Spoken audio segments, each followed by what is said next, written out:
예수님이 우리와 함께 하시기 위해서 육신을 입고 오셨습니다. 예수님의 생애를 증언하는 복음서를 마태, 마가, 누가, 요한 사복음서라고 우리는 이야기하죠. 마태복음 예수님을 왕으로 모시기 때문에, 증언하기 때문에 예수님의 탄생 기사와 족보가 나와 있죠. 마가복음은 예수님을 종으로, 섬기러 오신 종으로 증언하기 때문에 마가복음에는 예수님의 족보와 탄생 기사가 없어요. 왜냐하면 종에게는 족보가 필요 없잖아요. 누가복음은 예수님을 인자로, 사람으로 증언하기 때문에 족보가 있고 또 탄생 기사가 있죠. 족보가 마태복음은 아브라함까지인데 누가복음은 아담까지로 올라가요. 요한복음은 예수님의 탄생 기사가 없어요. 또 족보도 나오잖아요. 왜냐하면 예수님을 하나님이라고 증언하기 때문이에요. 하나님에게는 족보가 필요 없죠. 하나님에게는 탄생 기사가 필요 없죠. 그럼 요한복음은 탄생 기사를 기록하지 않은 대신에 우리에게 예수님의 성탄의 의미를 보여주는 그런 복음서죠. 네 복음서가 다 조화를 이루어서 예수님을 증거하지만 특별히 요한복음은 예수님은 하나님이시다. 근데 그 하나님이 육신을 입고 오셨다는 엄청난 메시지를 우리에게 주는 것입니다.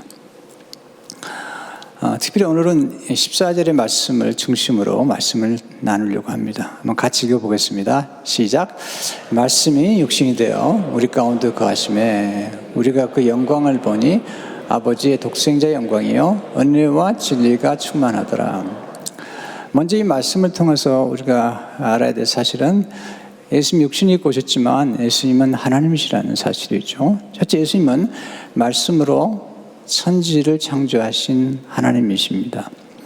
요한복음 1장 1절에 3절에 보게 되면 태초에 말씀이 계시니라. 이 말씀이 하나님과 함께 계셨으니 이 말씀은 곧 하나님이시니라.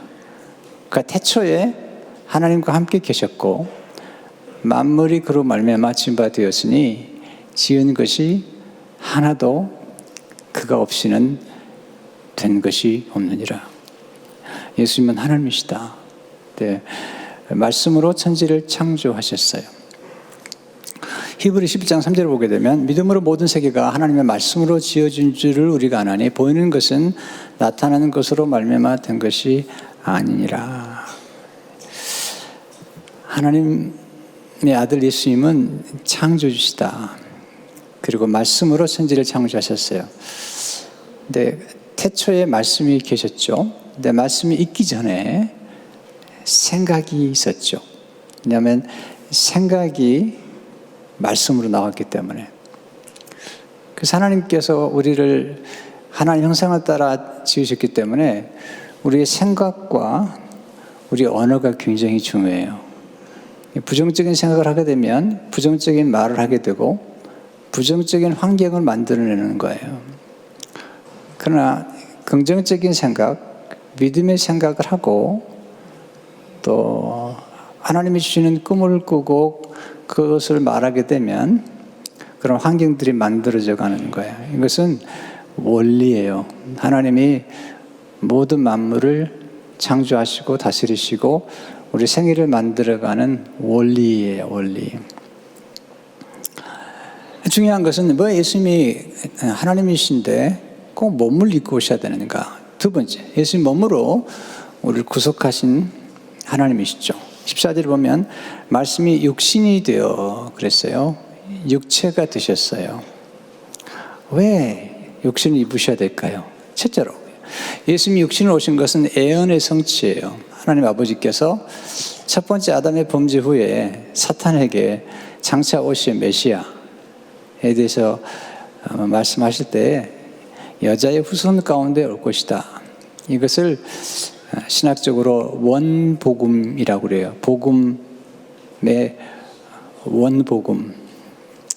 창세기 3장 15절을 보게 되면 내가 너를 여자와 원수가 되게 하고 내 후손도 여자 후손과 원수가 되게 하려니 여자의 후손은 내 머리를 상하게 할 것이요 너는 그의 발꿈치를 상하게 할 것이니라 하시고, 이 여자의 후손이 사탄의 머리를 상하게 하고 이 사탄은 여자의 후손의 발꿈치를 상하게 하죠. 이게 십자가 사건이죠. 사탄이 예수님을 십자가 못 박고 예수님이 죽으시고 부활하시면서 사망 권세를 잠시 붙잡고 있는 사탄의 머리를 쳐버리시죠. 그런데 여자 후손 가운데 그냥 오시는 것이 아니라 반드시 처녀의 몸에 오셔야 돼요. 또한 남자와 여자와 관계 사이에서 태어나면 안 돼요. 왜냐하면 남자와 여자와의 관계 속에 태어난 모든 사람은 첫 번째 아담의 원죄를 안고 태어나기 때문에 첫 번째 아담의 DNA, 불순종과 교만과 죄라는 DNA를 갖고 태어나게 되어 있어요. 근데 원리예요. 죄인은 죄인을 구원할 수 없어요. 반드시 죄가 없는 분이 죄인을 구원할 수 있어요. 그것은 원리지만 아주 중요한 거죠. 그래서 예수님께서 남자와 여자의 사이에 태어난 것이 아니라 성령에 의해서 처녀의 몸에 태어나게 된 것이죠. 그래서 마태복음 1장 13절에 보면 보라 처녀가 잉태하여 아들을 낳을 것이요 그의 이름은 임마누엘이라 하리라 하셨으니 이를 번역한즉 하나님이 우리와 함께 계시다 함이라. 이건 이사야 7장 14절의 말씀의 예언의 성취죠. 그리고 성령으로 잉태하신 거예요. 이것은 우리 인간의 지혜로는 헤아릴 수 없는 하나님의 역사예요. 성령으로 잉태해야만이 죄 없이 태어날 수 있기 때문이에요. 그래서 마태복음 1장 18절에 보면 예수 그리스도의 나심은 이러하니라. 그의 어머니 마리아가 요셉과 약혼하고 동거하기 전에 성령으로 잉태되는 것이 낫더니, 성령으로 잉태돼서 태어나신 분만이 그분만이 인간의 죄를 구원할 수가 있어요. 왜냐하면 죄인은 죄인을 구원할 수가 없어요. 죄인은 죄를 사할 수가 없어요. 의인만이 가능한데 예수님이 죄 없이 태어나셨어요. 그래서 우리를 죄 가운데 구원할 수 있죠. 그래서 마태복음 1장 21절을 보게 되면 아들을 낳으리니 이름을 예수로 하라. 이는 그가 자기 백성을 그들의 죄에서 구원할 자심이라 하니라. 두 번째, 예수는 몸으로 우리 죄를 담당하셨어요. 굉장히 중요한 신학적이며 복음 교리적으로 반드시 이해해야 될 말씀이에요. 베드로전서 2장 24절을 보게 되면 같이 읽어보겠습니다. 시작. 친히 나무에 달려 그 몸으로 우리 죄를 담당하셨으니 이는 우리로 죄에 대하여 죽고 의에 대하여 살게 하려 하심이라. 그가 채찍에 맞음으로 너희는 남을 얻었나니. 이게 중요한 메시지인데 몸으로 우리 죄를 담당하셨어요. 영으로가 아니에요. 몸으로 담당하셨어요. 예수님은 말씀으로 만물을 창조하셨지만 예수님은 그의 몸으로 우리 죄를 구속하셨어요. 왜 몸으로 오셔야 되는가? 몸으로 오지 아니하시면 우리의 죄를 사해주는 피를 흘릴 수 없기 때문이에요. 하나님이 그렇게 정하셨어요. 우리 인간의 모든 죄는 피를 통해서만이 속죄를 받게 돼 있어요.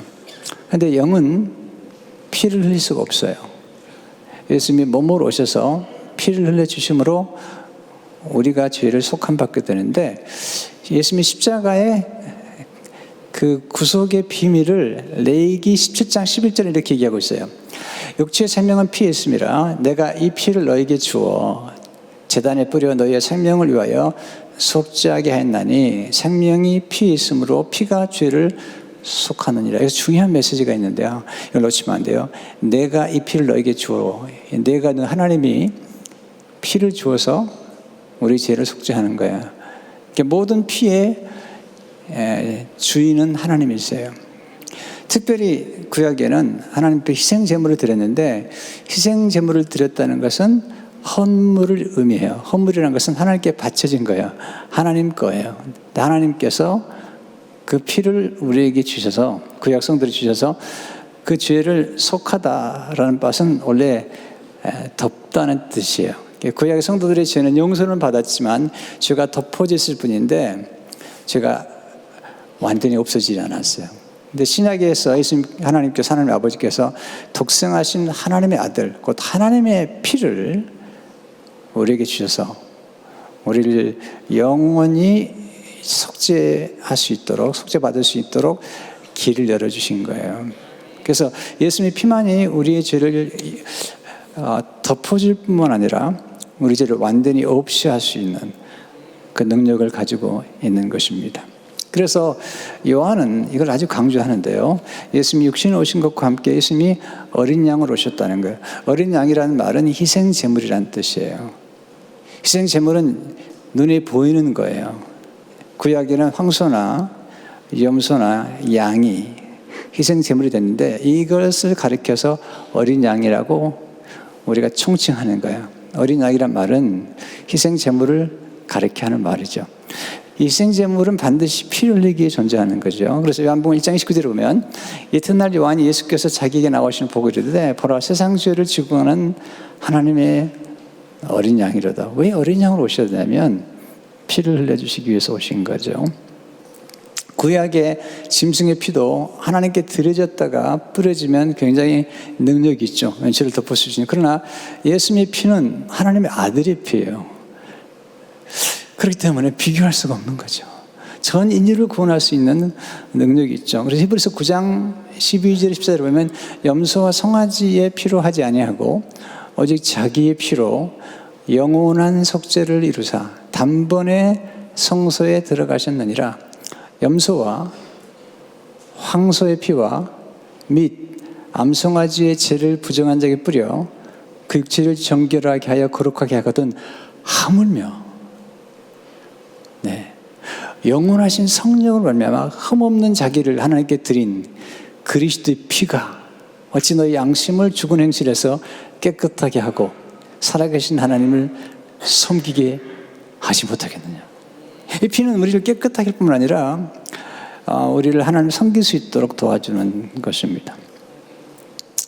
그래서 그 당시에 이단이라고 불리워지는 사람들은 예수님 육체로 오신 것을 부인하면 이단이 되는 거죠. 왜냐하면 예수님 육체로 오시지 않으면 우리에게 보혈을 줄 수 없기 때문이죠. 그래서 요한 2서 1장 10절을 보게 되면 미혹하는 자가 세상에 많이 나왔나니 이는 예수 그리스도께서 육체로 오심을 부인하는 자라. 이런 자가 미혹하는 자요 적그리스도니. 그러니까 이 예수님이 육체로 오셨다는 사실이 엄청난 중요한 건데 이걸 부인하면 적그리스도가 되는 거죠. 그래서 요한일서 4장 2절을 보게 되면 이로써 너희가 하나님의 영을 알지니 곧 예수 그리스도께서 육체로 오신 것을 시인하는 여마다 하나님께 속한 것이요. 그래서 사도 요한은 예수님께서 흘리신 물과 피, 그 몸을 굉장히 강조해요.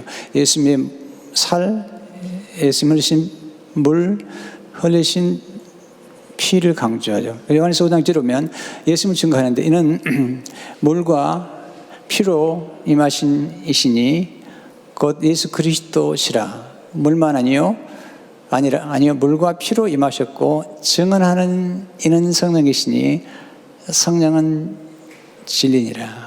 성령이 증언하시는데 뭘 보고 예수님이 구세주라는 사실 증거하냐면 예수 그리스도 몸에서 나온 물과 피를 증언하는 분이 성령이세요. 네.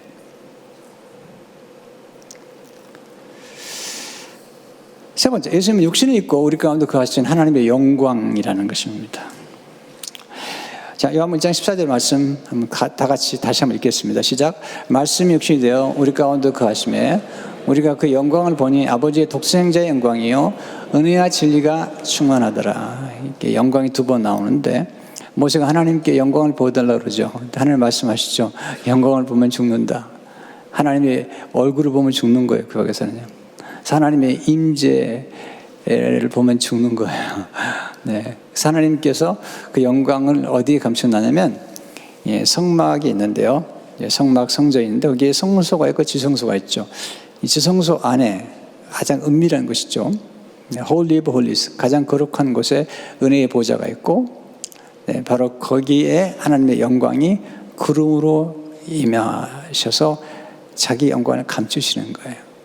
구름만 보이는 거죠, 사실은요.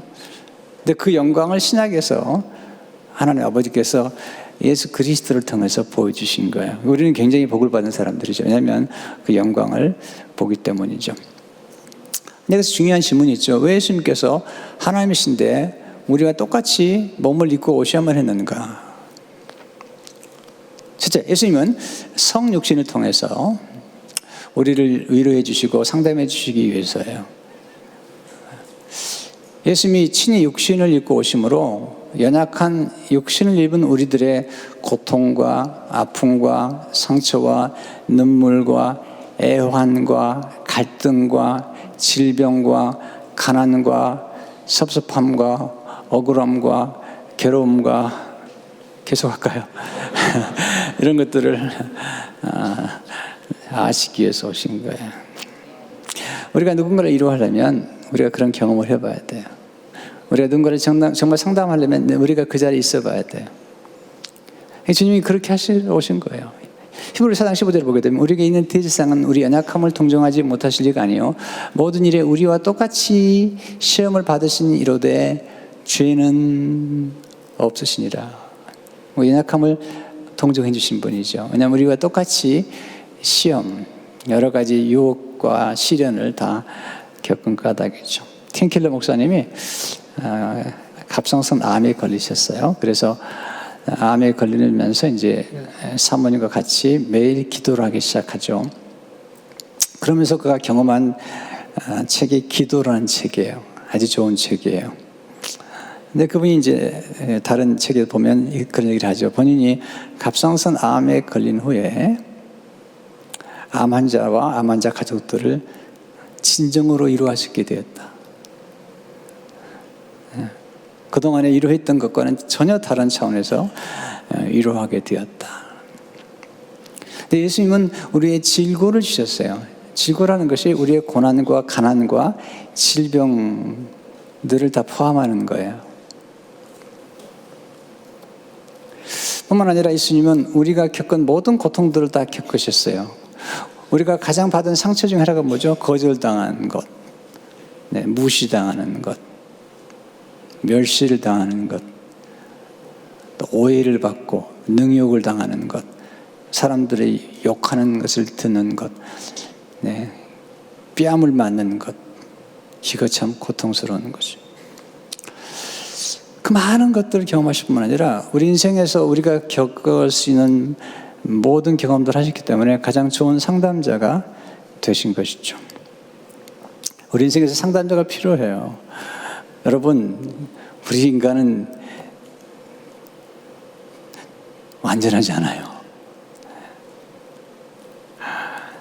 우리에게 반드시 상담자가 필요해요. 멘토가 필요하고 인생의 코치가 필요하죠. 인생의 코치는 뭐냐면 이미 그 자리에 있어 본 사람이죠. 어떤 문제가 있으면 그 문제를 풀어본 사람, 또 사업을 했다가 실패하기도 하고 다시 일어나 본 경험이 있는 사람, 실패해보고 다시 일어나 본 경험이 있는 사람, 병을 앓았는데 회복한 경험이 있는 사람, 완전히 망했는데 다시 재기하는 사람, 그런 사람들은 망했던 경험 가운데 재기했던 것들을 알고 있는 사람이죠. 예수님의 이름을 모사라고 그래요. 모사는 카운슬러예요. 우리가 보통 모사 그러면 좀 좋지 않은 이미지지만 성경의 모사란 뜻은 카운슬러. 그러니까 예수님도 카운슬러고 성령도 모략의 영이라고 그랬어요. 모략, Spirit of Counsel. 이사야 9장 1절을 보게 되면 이는 한 아기가 우리에게 낳고 한 아들을 우리에게 주신 바 되었는데 그의 어깨는 정사를 메었고 그 이름은 기묘자라 모사라. 이 기묘자라 모사란 말을 영어에 보면 Wonderful Counselor라고 했어요. Wonderful Counselor라고 했어요. 우리에게 멘토가 필요해요. 그리고 컨설턴트가 필요해요. 조언이 필요해요. 예수님도 우리에게 오신 것은 예수님이 각종 지혜와 각종 지식을 우리에게 주셔서 우리로 하여금 풍성한 생명을 누리도록 하는 거죠. 그래서 교회에서 여러분이 배우는, 오늘도 배우는 여러 가지 지혜와 지식이 여러분의 삶의 풍성함을 도와주고 또 문제를 보는 시각과 안목과 다양한 디멘션에서 문제를 보게 해주는 그런 앵글을 보여주는 게 메시지예요. 그것도 영원한 안목에서. 그래서 교회에서 여러분 듣는 설교가 굉장히 중요한 거예요. 네, 저는 집단 상담을 하고 있는 거예요. 말씀을 통해서. 성령님을 파라클레토스라고 그러죠. 네, 우리 곁에서 우리를 위로해 주는 분, 또 우리를 변호해 주는 분이 필요하잖아요. 모르면 자꾸 물어보세요. 병도 자랑하셔야 돼요. 왜냐하면 그래야지 많은 솔루션들을 얻게 돼요. 네, 지난 주간에는 이게 제가 나이가 좀 들어가니까 머리가요, 머리칼이 가늘어지면서 자꾸 이렇게 나미가 돼요. 동글동글하니. 저는 궁금한 게 있으면 물어보거든요. 했더니 이렇게 이야기를 하는 중에 이 모발에 영향을 주는 게 있다고 그러더라고요. 근데 그걸 잘하는 분이 이명 목사님이에요. 이명 목사님이 약간 머리가 빠질 뻔한 경험이 있는 것 같아요. 당장 갖다 주더라고요. 근데 이틀을 써봤는데 도움이 돼요. 저한테 물어보지 말고 이명 목사님께 물어보세요. 네. 어떤 것이든지 궁금하면 물어보는 게 중요해요. 저는 물어보는 걸 절대로 부끄러워하지 않아요. 또 아플 때 제가 아프다는 얘기를 하는 걸 부끄러워하지 않아요. 네, 왜냐하면 수많은 사람들이 좋은 정보를 주기 때문에요.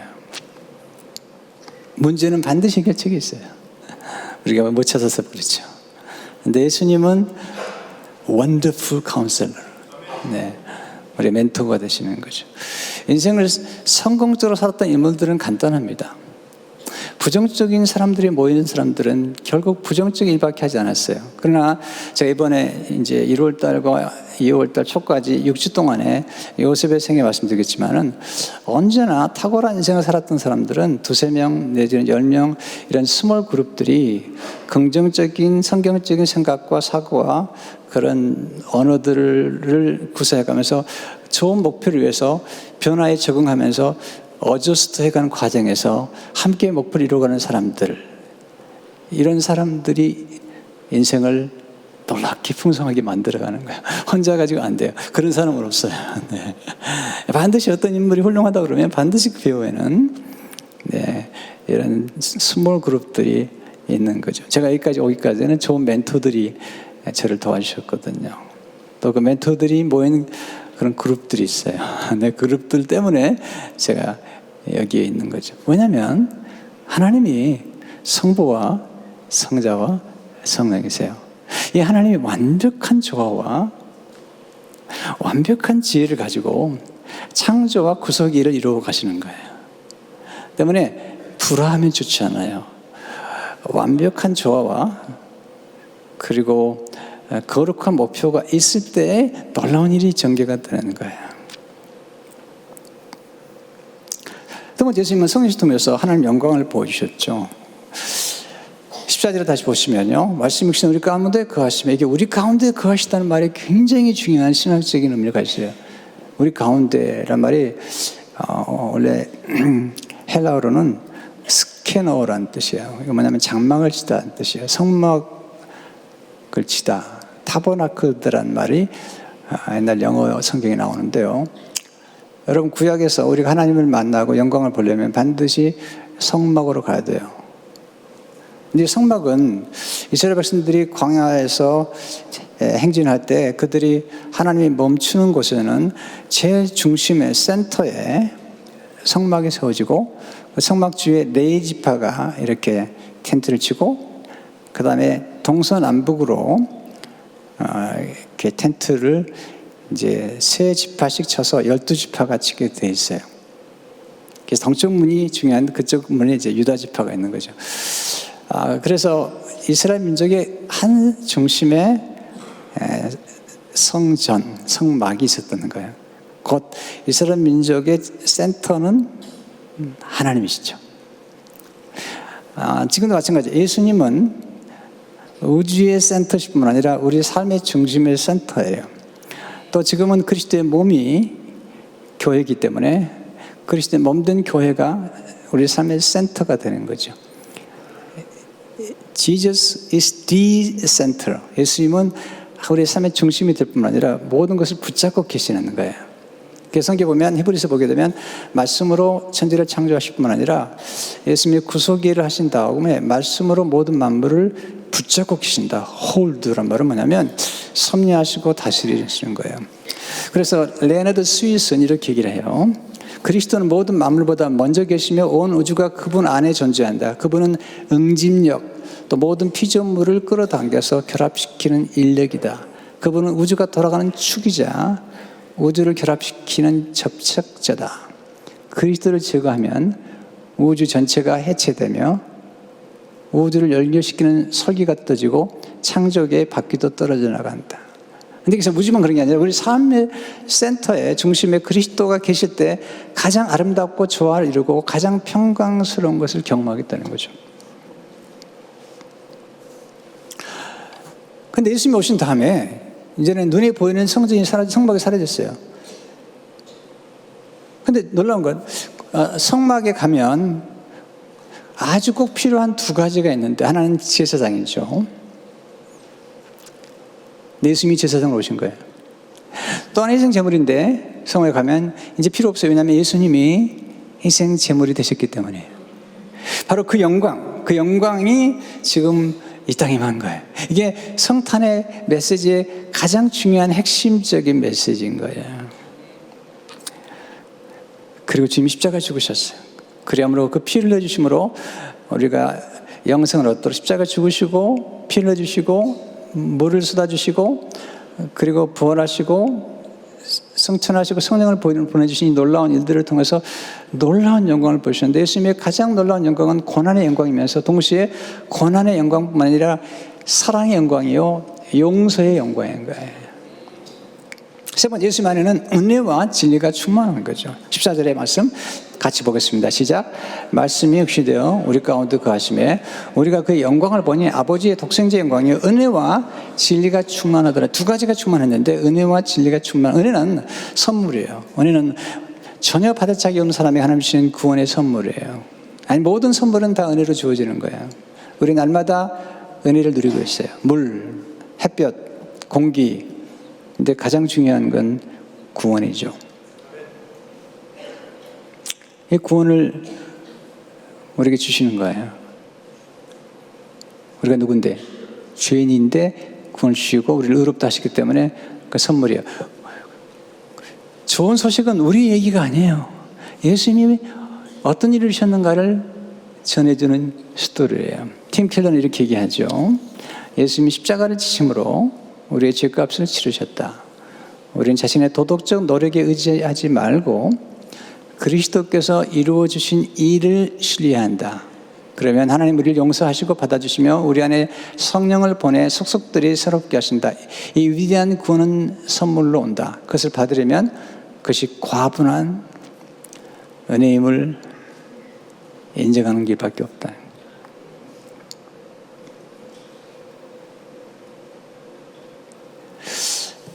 교회를 30년 다니고도 이렇게 표현하는 분들을 보면 좀 안타까워요. 목사님 내가 이렇게 살아서 구원 받겠어요? 여러분, 우리가 이렇게 살고 안 살고에 따라 구원이 결정되는 게 아닙니다. 예수님이 십자가 돌아가신 우리 죄를 사해 주셨기 때문에 구원을 받는 거예요. 구원은 우리가 어떻게 살아야 되는 것과는 상관이 없어요.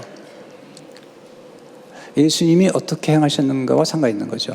그리고 나서 그렇게 구원을 받았기 때문에 우리가 예수 믿는 사람으로 살아가야 되는 선한 일을 하는 백성으로 살아가야 되는 것이 그 다음 스토리예요. 근데 앞서면 안 돼요. 예수님이 모든 걸 이루셨기 때문에 그 놀라운 능력과 사랑에 힘입어서 이제 우리가 복음적인 삶을 live out, 살아가는 거예요. 그것은 구원의 열매예요. 우리 삶의 구원의 열매예요. 우리가 이렇게 살았는데 내가 구원 받을까요? 이건 아주 하나님을 슬프게 만드는 거예요. 그것은 우리의 노력에 의해서 마치 구원이 결정될 것처럼 생각하는 것은 잘못된 거죠. 노노노노노노. 구원은 철저하게 선물인 거죠. 또한 진리가 충만하다고 그러잖아요. 진리는 이론일 수도 있지만 사실은 인격이죠. 예수님이 진리시니까. 요한복음 14장 절에 보면 예수께서 내가 곧 길이요 진리요 생명이 나로 말미암지 않고는 아버지께로 올 자가 없느니라. 그런데 요한복음에 보면 진리와 함께 먼저 증언하는 게 참 빛을 치면 true light. 예수님께서 천지를 만드실 때 제일 먼저 만든 게 빛이에요. 왜냐하면 해와 달과 별을 만들기 전에 빛이 존재해야 돼요. 왜냐하면 빛으로부터 모든 생명이 오고 빛으로부터 모든 것이 만들어지기 때문이에요. 그 빛이 누구죠? 예수님이세요. 근데 그 빛이 임했어요. 보세요. 우리가 사는데 가장 커다란 문제는 무지에 있어요. 무지. 어둠이에요. 어둠. 여러분, 어두면 볼 수가 없어요. 어두면 두려워요. 어두면 방황하게 돼요. 근데 빛이 들어오면 보여요. 깨달아지고 길이 보이고 그리고 삶의 목표가 보이죠. 쉽게 하면 삶의 실상이 보이는 거예요. 성경은 우리 삶의 실상을 보여주는 거예요. 그 실상은 뭐냐면 우린 죄인이라는 거예요. 근데 예수님이 구주시라는 거예요. 그래서 예수님 믿으면 구원을 받는다는 거예요. 그 그리스도를 믿고 구원을 받을 때 우리는 진정한 자유에 이른다는 거죠. 그래서 요한복음 8장 30절을 보게 되면 진리를 알진 진리가 너희를 자유롭게 하리라. 요한복음 8장 30절을 보면 더 놀라워요. 그러면 아들이 너희를 자유롭게 하면 너희가 참으로 자유로워. 예수님만이 우리를 자유롭게 하시는 거예요. 무엇으로부터? 우리의 죄로부터, 죄책감으로부터, 과거로부터, 열등의식으로부터, 두려움으로부터, 복수심으로부터. 여러분, 복수심에 사로잡힌 사람들은 자유롭지 않아요. 미움으로부터. 진정한 자유는 방종이 아니죠. 진정한 자유는 내가 마땅히 해야 될 것을 행할 수 있는 것이며 마땅히 행하지 않아야 될 것을 행하지 않는 것이 진정한 자유죠. 칼빈이 한 얘기예요. 그런데 보세요. 진정한 자유는 섬김을 위한 자유. 원수까지도 사랑하고 용서할 수 있는 자유. 내가 미워하는 사람까지도 내가 좋아하지 않아도 사랑할 수 있는 그 자유. 놀라운 디멘션이죠. 예수님께서 서로 좋아라는 말을 서로 좋아라고 하신 말씀이 없어요. 한 번도. 서로 사랑하라고 말씀하셨고 원수까지 사랑할 때 우리는 진정한 자유에 이르게 돼요.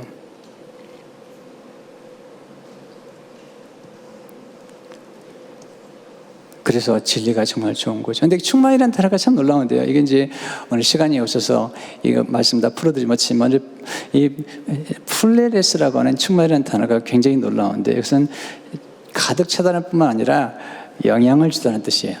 영향을 주다. 그러니까 은혜가 주신 은혜를 받으면요 우리가 은혜로운 사람이 돼요. 또 진리를 받게 되면 진리 때문에 우리가 진정한 자유를 누리게 되죠. 네. 그런 면에서 이 충만함이라는 게 참 놀라운 거죠. 우리에게 진정한 자족을 주는 거예요. 진정한 부요를 경험하게 만들어진 것이 예수 그리스도의 오심으로만이 가능한 거예요. 예수님은 몸은 생명의 떡이며 그분의 피는 참된 음료가 되시죠. 예수님 요한복음 48절에 보면 내가 생명의 떡이니라. 그 생명. 근데 이 떡이 뭐냐는 거죠. 요한복음 6장 50절 50절에서 사도 요한이 정확하게 밝혀요. 이는 하늘에서 내려온 떡이니 사람으로 하여금 먹고 죽지 아니하게 하는 것이니라. 하늘에서 내려온 살아있는 떡이니 사람이 떡을 먹으면 영생하리라. 내가 줄 떡은 곧 세상의 생명을 위한 내 살이니라 하시니라. 예수님이 왜 오셨냐면 생명의 떡을 주시기 위해서 그 떡이 예수님의 살이라는 거예요. 조금 더 깊이 들어갑니다. 사도 요한이 굉장히 중요한 메시지. 요한복음 6장 53절 55절 보면 예수께서 내가 진실로 진실로 너희에게 이르노니 인자의 살을 먹지 아니하고 인자의 피를 마시지 아니하면 너희 속에 생명이 없느니라. 이 생명은 우리 인간의 푸시케가 아니고 조에라는 하나님의 생명을 의미하는 거예요. 영생, 영원한 생명. 생명의 퀄리티가 달라요. 내 살을 먹고 내 피를 마시는 자는 영생을 가졌고 조에 마지막 날에 내가 그를 다시 살리니 내 살은 참된 양식이요 내 피는 참된 음료로다. 예수님이 살과 피를 주셔서 성찬은 굉장히 중요한 거예요. 또 우리가 인생에서 먹고 마시는 것은 굉장히 중요한 거예요. 뿐만 아니라 예수님 십자가 돌아가시면서 우리에게 신부를 만들어 주셨어요. 신부는 그리스도의 몸이에요. 첫 번째 아담의 몸에서 신부를 만들었어요. 하와를 만들었죠. 실패작이에요. 마지막 아담의 몸에서 물과 피를 쏟아질 때 신부를 하나님이 만들으셨는데 교회예요. 교회. 그리스도의 몸 된 교회예요. 그래서 사도행전 20장 28절에 보면 여러분은 자기를 위해 어떤 온 양떼를 위하여 삼거라 성령이 그들 가운데 여러분을 감독자로 삼고 하나님이 자기 피로 사신 교회를 보살피게 하시는. 여러분, 교회가 그게 중요하냐면 피로 사셨어요. 우리는 그 몸의 지체죠. 근데 예수님 몸에서 생수가 흘러나오는 거예요. 말씀의 생수가, 성령의 생수가 그리고 보혈의 생수가 흘러나와서 우리 영혼을 적시고 충만케 하는 것을 보게 됩니다. 이번 송구영신 때 우리가 성찬식을 하려고 그러는데 또 내년에 성찬식을 좀 더 자주 하려고 그래요. 왜 예수님께서 최후의 만찬에서 죄송합니다. 이 살과 피를 주시는 이 떡과 포도주를 주시면서 떡과 포도주가 새 생명을 주고 우리의 죄를 용서한다고 말씀하셨을까? 네, C.S. 루이스가 아주 중요한 얘기를 해요. 인간은 하나님보다 더 영적인 존재가 되려고 아무리 애써도 봐야 소용없습니다. 우리는 영적인 존재이지만 물질적인 존재라는 거예요. 하나님 원래 인간을 순전히 영적인 피조물로 만들지 않으셨기 때문입니다. 이것이 그가 떡이나 포도주 같은 물질을 사용해서 우리에게 새 생명을 주시는 이유입니다. 우리는 이것이 조잡하며 영적이지 못한 방법이라고 생각할 수 있습니다. 그러나 하나님은 그렇게 생각하지 않습니다. 먹는 것을 처음 만드신 분은 하나님이십니다. 그는 물질을 좋아하십니다. 그가 물질을 만드셨습니다. 우리가 물질주의자가 되면 안 되죠. 공산주의자처럼. 우리는 하나님 모든 물질을 만드셨고 우리에게 먹을 걸 주셨고 예수님도 먹을 것으로 오셨다는 거예요. 이번 특수 기간에 참 많은 분들이 오셨는데요. 제가 많이 모이는 이유가 뭘까? 국밥 때문에 오셨어요. 진짜예요. 이번에 봉사부에서 얼마나 수고를 많이 했나 몰라요. 또 먹고 또 투고해가시고 교회가 얼마나 좋아요. 근데 먹는 것보다 더 중요한 게 뭐냐면 예수님께서 우리에게 먹을 것으로 오셨다는 것은 뭐냐면 한 식구가 되라는 거예요. 여러분, 식구라는 것은 한문에 보면 입구자가 들어있어요. 한 식구가 되는 거예요. 화목이라고 할 때 그 화자도 입구자가 들어있는 거예요. 그러니까 먹는다는 것은 그냥 먹는 게 아니고요. 친교하는 거죠. 이 중국 사람들은 처음 만나면 식사를 같이 하지 않는데요. 그런데 식사야 초대를 하게 되면 그때부터는 관계가 달라진대. 예수님께서 오셔서 우리와 함께 식탁의 교제를 나누시거든요. 우리 친구가 되셔서 그 이유는 뭐냐면 예수님이 육체를 입고 오신 까닭은 우리와 함께 한 식구가 되셔서 우리와 교제를 나누시고 예수님이 장자시잖아요. 장자라는 뜻은 뭐냐면 이런 뜻이에요. 그 당시에 장자라는 뜻은 아버지와 권세와 위치가 동등하다는 뜻이에요.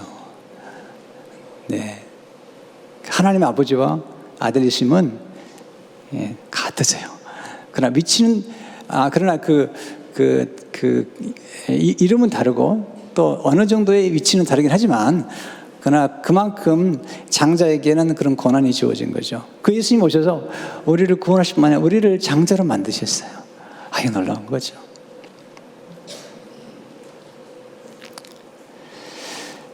성탄은 너무 기쁜 소식이죠. 왜냐하면 예수님이 우리를 찾아오셨어요. 우리가 찾아간 게 아닙니다. 한번 틴켈러 목사님 얘기 소개 들어보면 어떤 곳에서 어떤 여자분이 강도를 만나가지고 소리를 지릅니다. 도와달라고. 밤늦게 도와달라고 막 소리 지르는 거예요.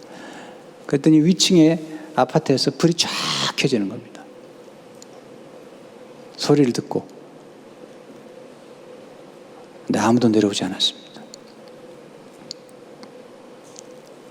강도가 소리를 지르는 걸 듣고 갔다가 다시 5분 만에 돌아와서 아무도 없는 걸 알고 그 여인을 죽였습니다. 아무도 내려오지 않았습니다. 근데 예수님은 내려오셨습니다. 그리고 우리를 구원해 주시고 살리신 것입니다. 이것이 크리스마스의 메시지입니다. 기도하겠습니다.